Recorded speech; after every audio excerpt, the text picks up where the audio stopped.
Ce week-end avait lieu l'Open international de squash de Nantes. Après le lieu unique en 2015, cette deuxième édition s'est déroulée à la Cité des Congrès de Nantes, plus habituée au son des violoncelles ou des hautbois qu'au bruit des balles. L'idée de ce tournoi, c'était effectivement de mettre en scène un peu le squash. On était convaincus que c'était un sport d'exception.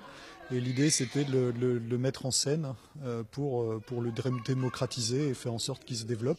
Et puis proposer toujours un spectacle pour le démocratiser, essayer de le mettre en scène au sens propre comme au sens figuré, donc sur une scène culturelle de la ville de Nantes. C'est un sport vraiment qui est peu connu et qui est très très ludique, qui s'apprend assez facilement. On a cherché à effectivement faire un élément pour démocratiser la pratique du squash et du coup le faire connaître à beaucoup de gens. Promouvoir et démocratiser la pratique du squash, soit, mais l'Open de Nantes n'en demeure pas moins un rendez-vous sportif important sur la scène européenne. C'est du très haut niveau, là on est le tournoi homme et donc c'est une dotation à 25 000 $.